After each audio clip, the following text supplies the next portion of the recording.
Yeah. I'm determined. I said I want to be president of this country, and I'll definitely be president of this country. And the challenges coming from all angles, I'm still not perturbed. I'm going to do it. Honorable, you're a man to admire, and something that is not very common in our society is courage and being bold. It's not very common among the young people. Don't blame them. Where do you get yours from? Don't blame them. Let me answer that. Let me give you this. You see, in Ghana, they misconstrue confidence to be arrogance. Okay. They misconstrue confidence to be arrogant. So don't blame the youth. When they have confidence, you see that even their own colleagues who says words describe them it shut their morals and confidence and all those things. So anybody who stands out and damn the consequence is seen as arrogant. That's what I'm going through. But growing up, how did you decide, regardless of what people are going to say, I am still going to be confident, go after what I want, be different, and then be me? Maybe I'll say that I was born with it. You check from my village, my hometown, at Sh0ck College, Winneba. I'm a freedom fighter. But that also means that you have a very tight circle of friends. Not really. Because even some of us, we see that. Not really. You see, what I do is, I don't like friends who gossip. I don't like friends who are always competing. That is why most of the time I'm home. In Ghana here, one guy was talking to me and he said you are not presidential material because you are not wearing suit. But if you know the taste, sometimes a t-shirt that I'm wearing alone can buy a whole suit and you get a change. But it's just a t-shirt. That's right. Say if you buy a L'Europeana t-shirt or Beluti t-shirt, it's more expensive than some of the suits. But because I try to be simple, they don't even know the quality of things on me. And they said I'm not presidential, but I'm not even worried about that. So in life, what you have to do as a person, you always have to have a vision. You always have to know what you want in life. And you have to dream big. Don't be a myopic thinker if you want to succeed in life. You have to dream big, talk big, do things big, and challenge yourself. Because here, Ghana, if you try to say that, I'm going to build this, this guy, he talks too much, he's too known, he's this. They say things to discourage you. That shouldn't be your problem. You know what you want in life. You know what you want to become. Stay focused and work hard, and it will pay off one day. But these young men, with all due respect to them, if I don't have a job, I can set up a bakery or go to a bakery and buy fuel, go and stand there. I can even package it and sell AGYAPONG bread, Look, there is nobody on earth that can make me broke. You know why? Why? Because even if you put him here, I can sleep. I don't think I've gotten there that I cannot come down. I can go to any level and start life again. Let me tell you something. One day, this my friend, Suleiman Tari, asked me a question. Honorable, have you failed in business before? I said, yes. I failed a couple of times. But that did not deter me from surviving. Why? Because, look, life is never going to be smooth like that. And when you fail and rise, or fall and rise, that is where you become matured, you become more experienced, because in the course of time again, you encounter such difficulties. But because you have experienced it before, you know solutions, you have solutions to those problems. And you should always make sure that your misfortunes, you turn it into blessing. That is the problem. How do we do that? Look, you don't give up in life. You always say that I'm going to make it one day by hook or crook. Is it mental work? Yeah, you have to psych yourself that, look, I'm never going to be poor. I was sleeping on we call it veranda, porch. I'll roll my mattress from 1 to upper 6. From 1 to upper 6. Kokumlemle Kusas on the Challenge Bookshop Road. That's where I house. I was sleeping in the couch, porch. In the morning, if I don't wake up early and I get up around 7, everybody will see me folding my mattress. But I said to myself, this situation I'm in is not going to happen. I got to move. So wherever I go, my poor background was at the back of my head here. That remember where you're coming from. Don't be swollen-headed when you make money, because you can lose it anytime. So protect what you have by living first. If you want to make good money or be rich in future, try and live subsistence living. Save the money for rainy day or for investment. You have to take risk and invest the money. But make sure, if you want to succeed here, this side of the world, especially Ghana, don't rely on your relatives. No. Okay. Don't involve your brothers, sisters, family members in your business, except maybe your children or wife. Because this side of the world, your brother, when you set up your business and leave it in the hands of your brother to manage, he will then take the money and go and establish his own, and yours will collapse. And when you complain, your whole family will go against you. So please, don't get them involved. If you want to make money, you have to work hard. People work for 8 hours. They go out there, drink beer and all those things. You can work 16 hours. Because the income you make from 8 hours,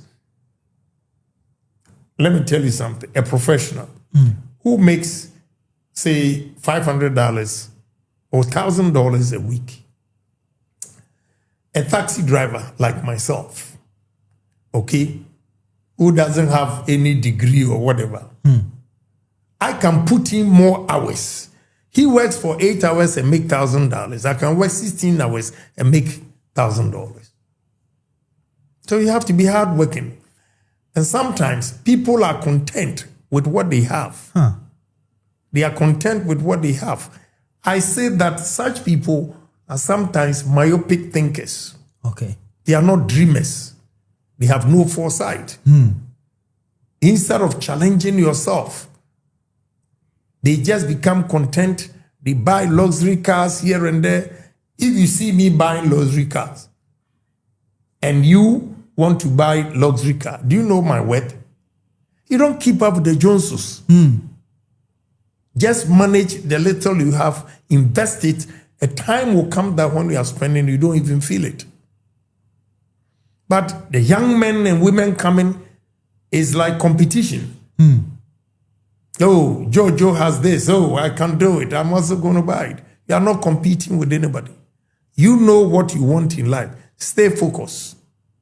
And when you stay focused and invest wisely, the people or your friends who were laughing at you, oh, because in America, the same thing. I can sell anything. That's why I'm saying that nobody can get me broke, because I've not set any standard for myself. I can come down at any level and start life again. But those who set standards for themselves as if they are up there and they don't want to come down, well, that is good. It challenges you to, do more. But people who are up there and think they cannot go down when they are struggling, I'm sorry, you can never get there again. So you need to challenge yourself. You need to stay focused. You should have strategies. Real estate, where you are, okay? I have friends who built those houses. Selling it is good, but renting it is not. Okay. Yeah, you don't make money from rent. I have apartment that can't do nothing. Yeah, you don't make money. But those who are building to sell, they make money. But those who are buying to rent is not a good business. Honorable, isn't it because of the level of business you have and the sort of turnover you've seen? So when you see, the numbers coming from the rental, you don't think it's so much. But if a young person, let's say 25, 30-year-old, he's got a few properties in cantonments, don't you think that is a good start off? No? Let me tell you. When you have property at cantonments, $500,000, okay. Mm-hmm. Your rent would not be more than $4,000 a month. Right. But if you use the $500,000 to do business, and you make 10%. Cash flow. Okay? I'm just drawing your attention. Yeah. I have so many houses here that I've regretted. Some of them I don't even know. So I don't remember unless I tell my cousin and so, let's go, those things. I've regretted because if I had invested that money in business, young man, I would have made a lot of money. I have over 277 houses in Ghana, and it's a waste. It's a waste. I've regretted buying those houses because I don't get people to rent them. Because you are keeping them? Yeah, because I'm keeping them. But if you were selling them, if I was selling you get a cash flow. Right. But I don't want to sell. I want to give it to my kids. I have many kids, so I want to share it for them. My plan is, if you're a girl or a woman, you marry and your relationship doesn't work, you come back home, you have your properties, you can dispose of some of them to start business. I mean, this is how I think aloud to help. But in actual fact, if I have invested that amount of money in business, you know how much I'll be making? So renting... it's a bit dicey. Yeah, okay. Because you see, the house at cantonments, you can have one, it's okay, no problem, as a security or backup in case your business collapses.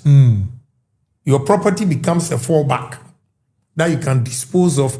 Because what Sule Muntari asked me, have you lost your business or collapsed, whatever? Yes. I think in 1990, I had 11 houses, but I had to sell 6 of them to start life again. Wow. Yeah. Tesano, Chemota. Yeah, I disposed of all those properties to start life again. And that time, anybody who, with the exception of the real estate guys building, anybody selling his property means he's broke. That is the impression of the buyers. So they can offer you any price. And sometimes, one example, we call it Chikata Road on the Tesano. One of my houses on the main road, everybody who comes, that's the house he wants. I wanted to keep it, but I needed money to do business.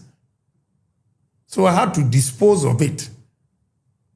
But I said to myself, I'll buy better locations than this. And I've done exactly that, period. Honorable, I want to test your knowledge in your own business, because I know you have a few ventures. So I would love you to, all the businesses through which you are employing over 7,000 people in the country.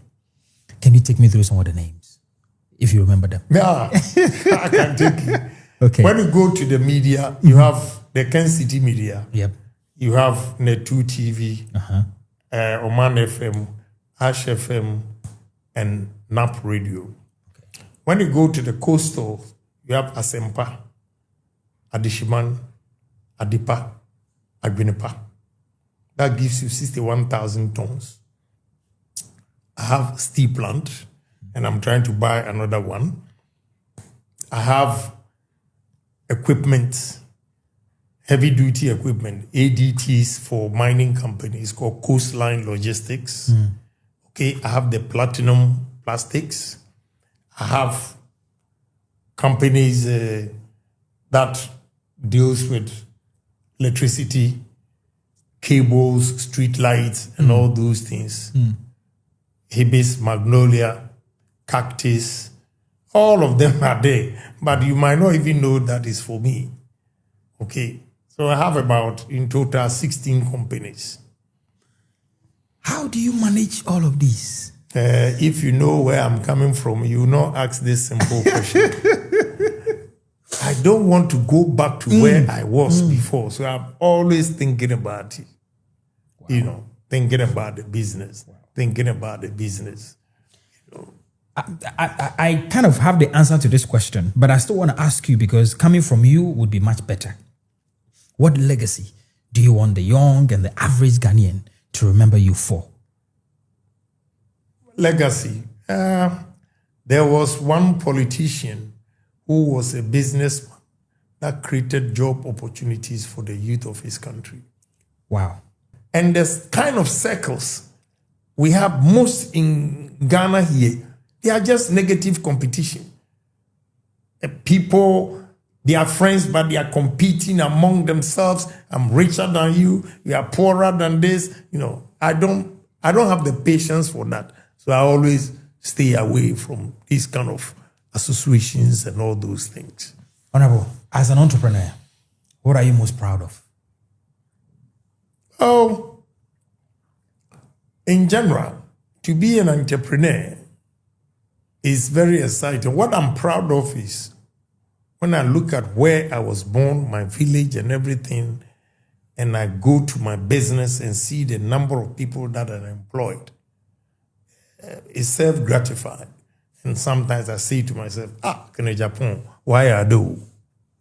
Yes. Do you ever see your achievements and of course. shed tears sometimes? Of course, yes. Well, I don't shed tears, rather excitement. Say, I put food on the table for people and all those things. You know, it's a joy to me. So that's what they... And I want to create more. Even today, I was late because they're selling a steel plant that I want to buy besides what I'm building. To employ more people. To employ more people. That is why I was late. I went there to negotiate with them. My joy is to create jobs for the youth of this country. I don't see why, as a country, we cannot develop it in such a way that young men and women will come out of college and they have already jobs. It makes me sick. So every money that I get, I don't keep the monies in the bank. No. Recycling it. Whatever money that comes, I put it in the business. I put it in the business. I put it in the business. You know, today the biggest topic on a lot of our episodes is that Derek and many of the guests he's had, they all went abroad to get a capital to come back. Yeah. So the young people are saying, even though we are telling them go into entrepreneurship, they're saying, well, but you got a capital from abroad. It's very similar to your case. You know, I was definitely going to be rich because what I've told you, I started hawking on the street, selling, then later graduated to selling lead baths, bucket, and all those things. Then later, even when I was in sixth form, I was selling Peugeot parts and taking bags from here, from Kwaku Mreku's daughter, to Lagos to go and sell and buy Peugeot parts and come and sell here. It tells you that I was focused and I knew what I was about. So location or mindset, which one do you think is more important? In terms of becoming successful in life? Mindset. Mindset. Yeah. Oh, location is when you want to establish business, then you say location, location, location. If you want to build, you say location, location, location. But the most important thing is your mindset. Okay? How you perceive life, your vision, your dreams. So mindset is way important than the location. Yeah. It is the mindset that gives you the drive. Okay? That somebody has bought this car. I can afford it, all right, but I don't need to. I need to put it in the business. Because when you drive the car out of the showroom, the value goes down. Yep. Right there. When I buy the business, okay, I bought a business for about 3.2 million. And I tried to change the place. The last one, the profit was $273,000 from 3.2 million. Okay? That's why I'm saying that buying properties and renting them have made a mistake. So, do you think it's the biggest mistake you've made, Honorable? Oh, no, it's not a mistake because it's still a collateral. Okay. I can use it as an equity and all those things. But first,